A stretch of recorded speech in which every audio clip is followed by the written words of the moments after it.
नमस्कार दोस्तों, स्वागत है आपका क्राइम एपिसोड के एक नई एपिसोड में। दोस्तों, हम लोगों ने कुछ दिन पहले एक न्यूज़ देखा पबजी से रिलेटेड की पबजी खेलता हुआ एक बच्चा जो किस तरह से अपनी मां की हत्या कर देता है महज पबजी खेलने से रोकने के लिए।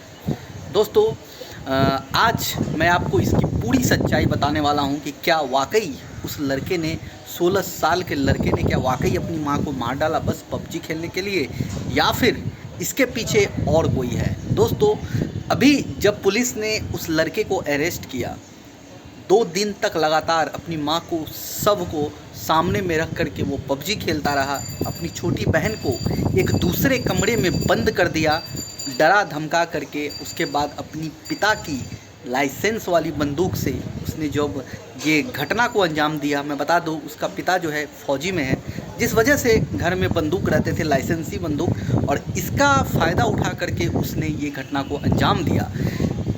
जब शुरुआती पूछताछ में या पूरी घटना को देखते हुए आस पड़ोस से लोगों से पूछते हुए पुलिस ने इस घटना को यही बताया गया था सबसे पहले कि ये जो घटनाएं हैं ये पबजी से रिलेटेड है। एक माँ अपनी बच्ची को रोकने की कोशिश की, कभी मोबाइल ले लेती थी, कभी पीटती थी, क्योंकि वो सारा दिन जो है वो मोबाइल में गेम खेलता रहता था।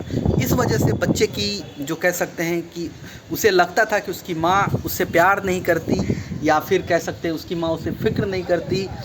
यही सब चीज़ें उसके मन में आघात कर रही थी, जिस वजह से उसकी मानसिक स्थिति जो थी वो उस तरह की नहीं थी जो अब एक बच्चा अपनी माँ के लिए सोचता है।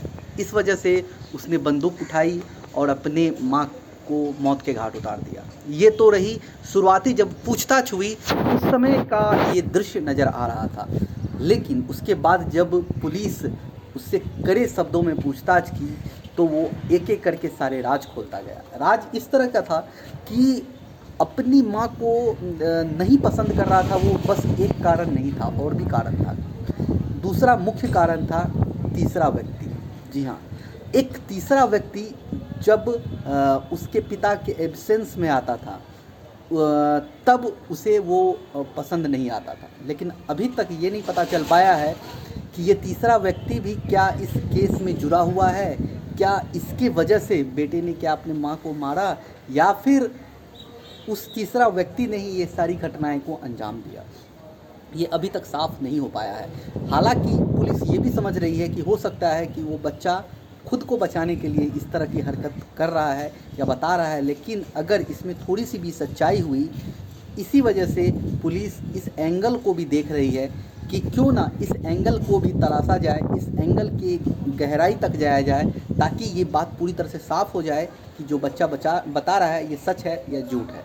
तो अब तीसरा व्यक्ति कौन था, जब उसके पिता के एब्सेंस में आता था, उसके माँ के संग क्या करता था, दोनों में क्या रिश्ता था, कि अभी तक पूरी तरह से साफ़ नहीं हो पाया।